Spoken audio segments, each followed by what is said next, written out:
Hello friends, welcome to 24 knowledge official YouTube channel.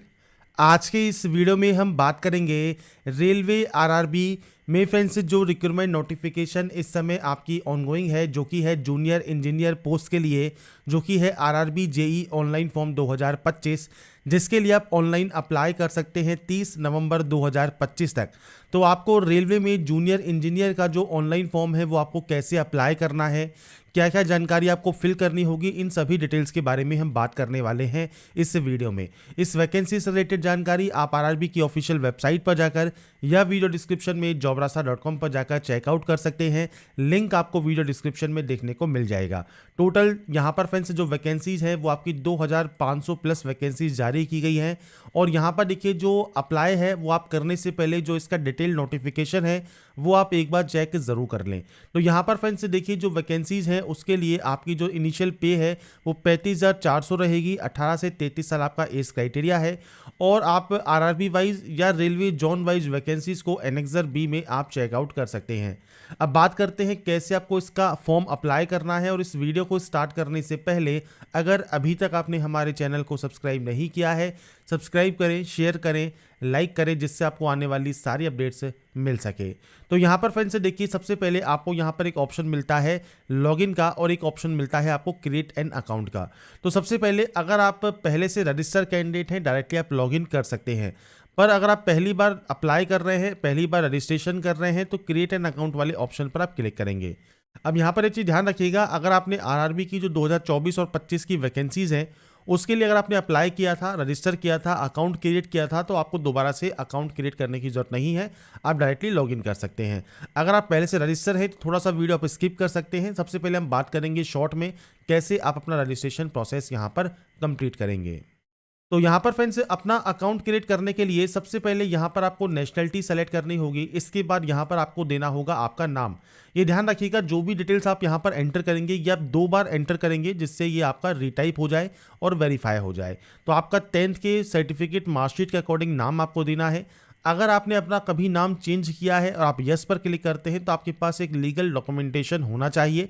आप यहाँ पर आई अंडरस्टैंड करेंगे और अपना चेंज किया हुआ नाम देंगे। अगर आपने अपना नाम चेंज नहीं किया है सिंपली नो कर दीजिए।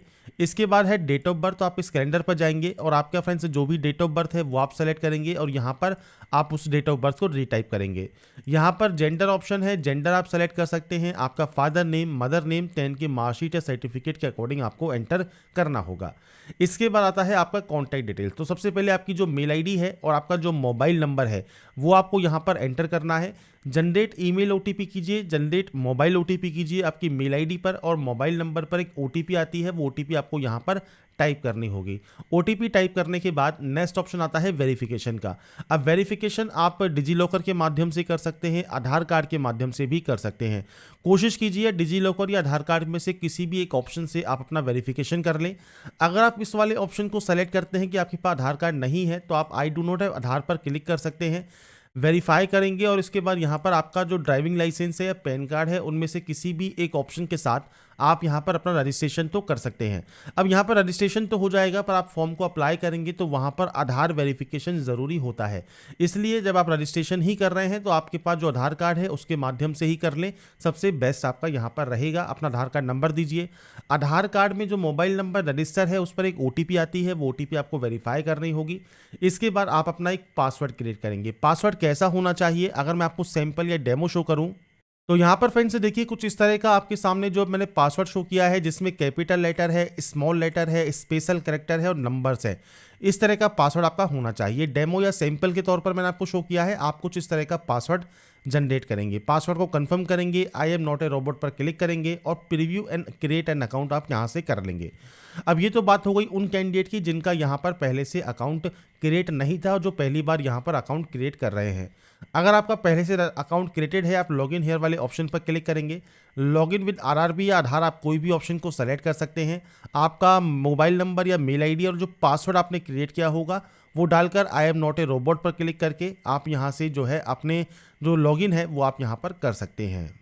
इसके बाद फ्रेंड्स यहाँ पर 2 फैक्टर ऑथेंटिकेशन का एक ऑप्शन है, तो आप यहाँ से आपका फ्रेंड्स जो ओटीपी है वो आप यहाँ से वेरीफाई कर लेंगे। ओटीपी वेरीफाई करने के बाद आपके सामने आता है एप्लीकेशन ऑनलाइन अप्लाई का ऑप्शन, सेकंड वाला ऑप्शन है, आप इस पर क्लिक करेंगे।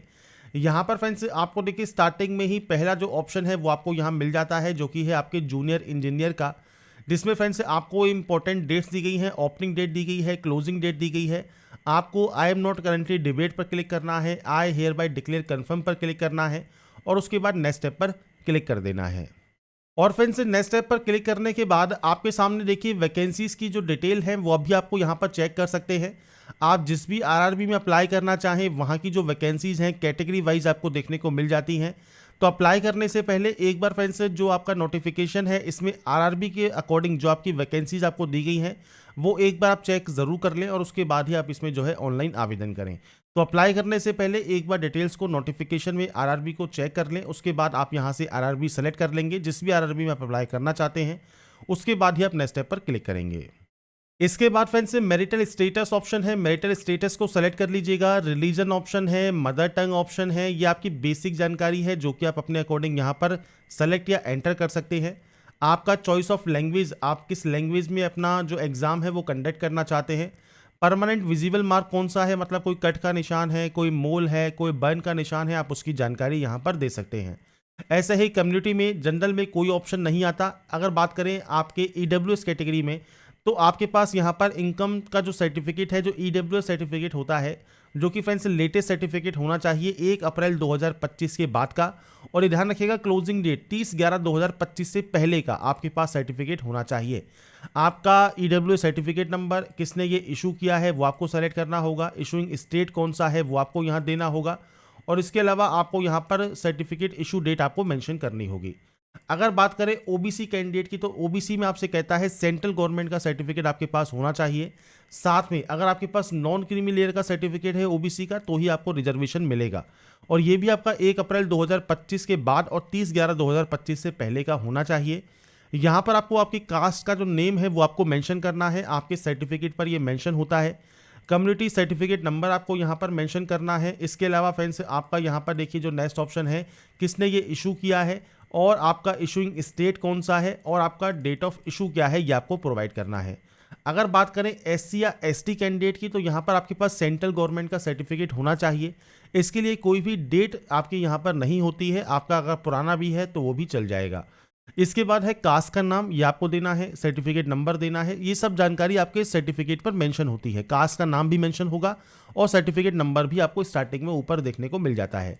इशूइंग अथॉरिटी जिसने ये इशू किया है वो आपको देना है, किस स्टेट या यूटी से इशू हुआ है, इसके अलावा सर्टिफिकेट इशू डेट क्या है वो आपको देना होगा। अब यहाँ पर एक ऑप्शन आता है ट्रेवलिंग पास का। अगर आपको देखिए ट्रेवलिंग पास नहीं चाहिए आप सिंपली नो कर सकते हैं, कोई दिक्कत नहीं है। पर अगर आप एससी एसटी कैंडिडेट है और ट्रेवलिंग पास अगर आपको चाहिए तो उस कंडीशन में आपको आपका जो नियरेस्ट रेलवे स्टेशन है वो आपको मेंशन करना होता है और आपका कास्ट सर्टिफिकेट आपको अपलोड करना होता है पीडीएफ फॉर्मेट में 400 केबी से कम साइज में। तो ये अपलोड केवल एससी एसटी से मांगा जाता है क्योंकि उनको फ्री ट्रेवलिंग पास यहाँ पर मिलता है जब उनका एडमिट कार्ड आता है। इसलिए अगर आपके पास एससी एसटी का सर्टिफिकेट है तो अपनी जानकारी जो आप एंटर कर रहे हैं उसे स्कैन कॉपी जो पीडीएफ फॉर्मेट में है वो आप यहाँ पर अपलोड कर सकते हैं।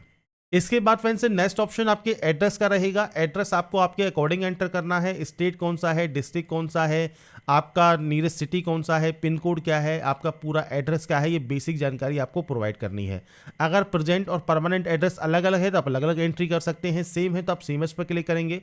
इसके बाद यहाँ से डाटा को सेव करके नेक्स्ट स्टेप पर आप जा सकते हैं। तो बेसिक ऑप्शन है जो कि आपको यहाँ पर एंटर करना है। इसके बाद फ्रेंड्स नेक्स्ट ऑप्शन आएगा आपकी अदर डिटेल्स का। सबसे पहले एक ऑप्शन है आपके एक्स सर्विसमैन का। अगर आप एक्स सर्विसमैन हैं तो आप यस कर सकते हैं। आपका डिफेंस सर्विस आर्मी है, नेवी है, एयरफोर्स है, वो आप यहाँ से सेलेक्ट कर सकते हैं। इसके बाद आपकी रैंक आप दे सकते हैं, डेट ऑफ एंट्री आपको देना होगा।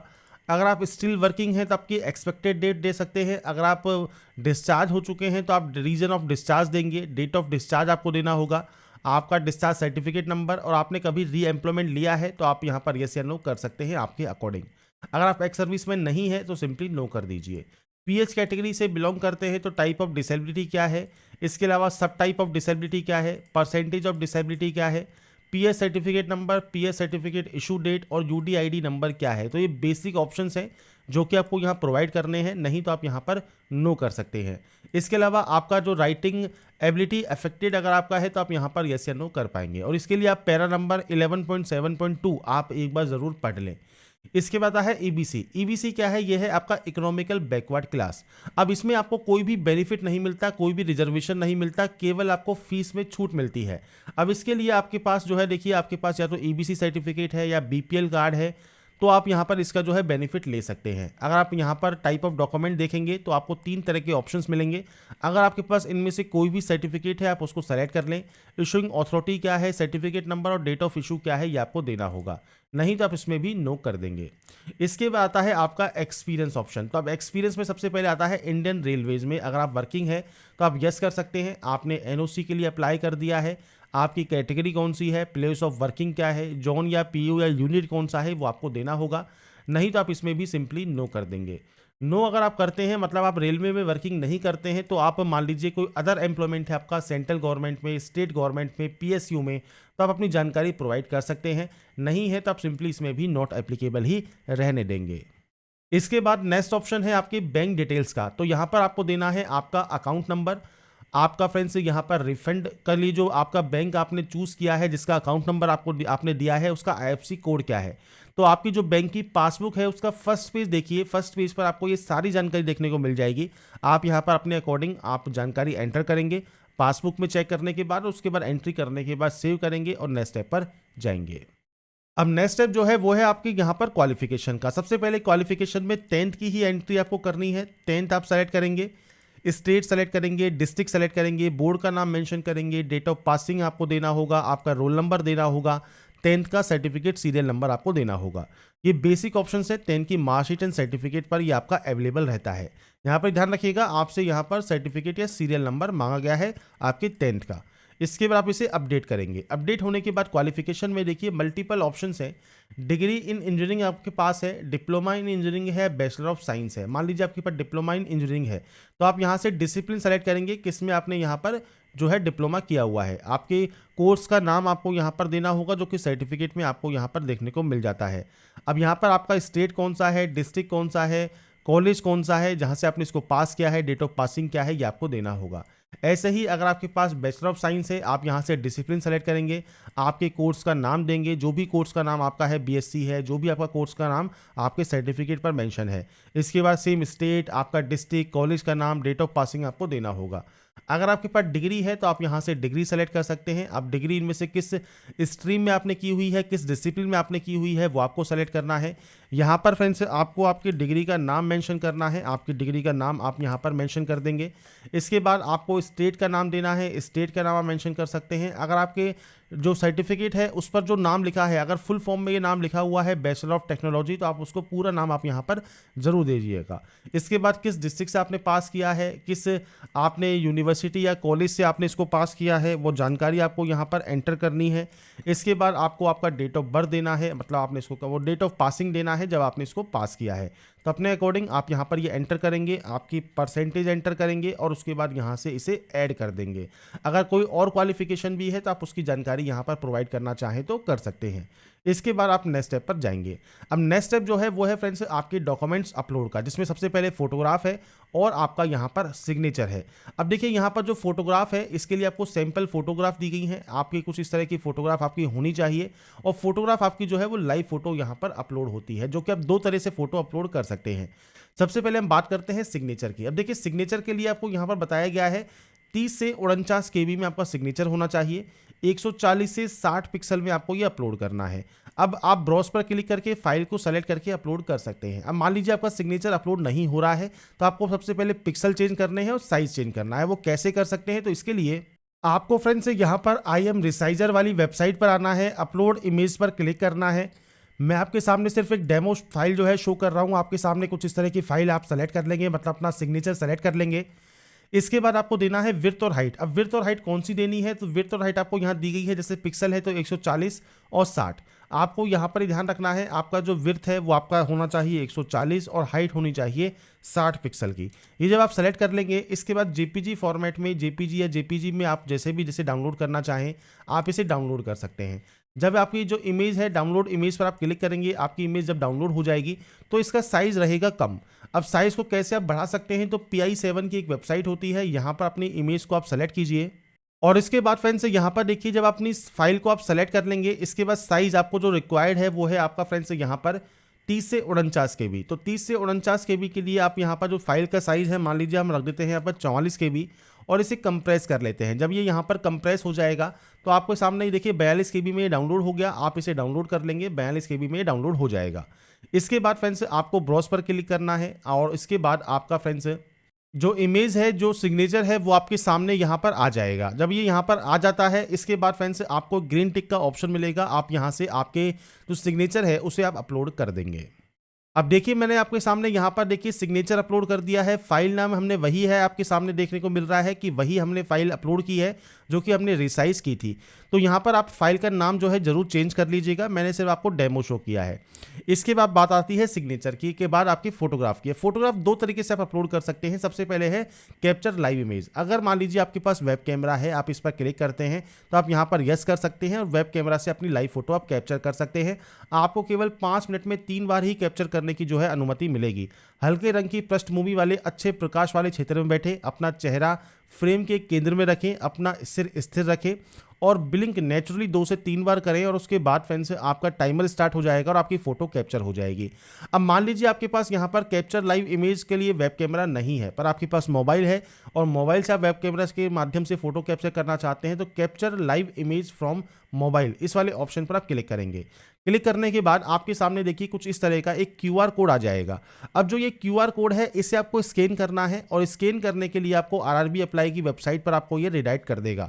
तो आपके मोबाइल पर जो आपका QR कोड स्कैनर है उससे आप एक बार इसे स्कैन कर ले। स्कैन करने के बाद अब आपके सामने मोबाइल पर एक स्क्रीन ओपन हो जाएगी। मोबाइल स्क्रीन जब आपकी ओपन हो जाती है तो फ्रेंड्स अपनी लॉगिन क्रेडेंशियल के साथ आप लॉगिन कर सकते हैं। आपका OTP आपको सिंपली वेरीफाई करना है। इसके बाद फ्रेंड्स आपका जो कैमरा होगा उसको आपको यहाँ पर परमिशन देनी है आपके मोबाइल में, और जब अपनी परमिशन आप दे देंगे उसके बाद आपकी जो लाइव फोटो है आपके कैमरे से वो है फ्रेंड्स आप यहाँ पर कैप्चर कर सकते हैं। आपको फ्रेंड्स ओनली ब्लिंक करना है आपकी आंखों को। जब आप ब्लिंक करेंगे तो आपकी फ़ोटो ऑटोमेटिक ये कैप्चर कर लेगा। कोशिश कीजिएगा बैकग्राउंड वाइट कलर का हो या लाइट कलर का हो, जिससे आपकी जो फोटो है वो आराम से एक बार में ही कैप्चर हो जाएगी। आपको 3 मौके मिलते हैं, आपके अकॉर्डिंग आपको यहाँ पर थोड़ा थोड़ा वेट करना है और अगर कोई भी यहाँ पर एरर शो कर रहा है उस एरर को दूर कीजिए और उसके बाद अपनी फ़ोटो को कैप्चर करने के बाद आपकी फ़ोटो यहाँ पर सक्सेसफुल जो है कैप्चर हो जाएगी। तो जब आपकी फ्रेंड्स से फोटो और आपका फ्रेंड्स से सिग्नेचर यहाँ पर अपलोड हो जाता है उसके बाद आप यहाँ से इसे डिक्लेयर करेंगे। डिक्लेयर करने के बाद सिंपली सेव करेंगे और नेक्स्ट स्टेप पर क्लिक कर देंगे।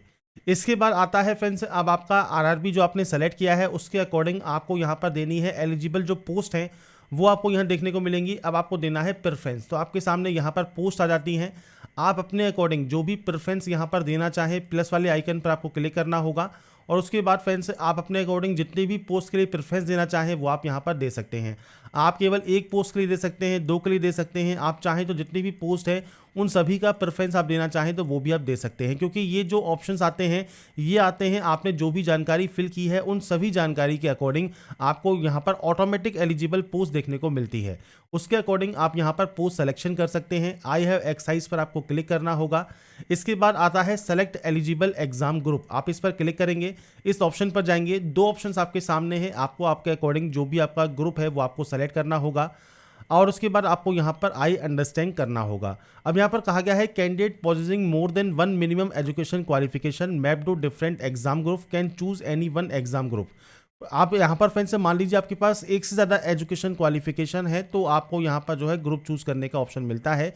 However this candidate would be eligible for all the opt post accordingly chemical and metrology supervisor exam group mandatory for level 7।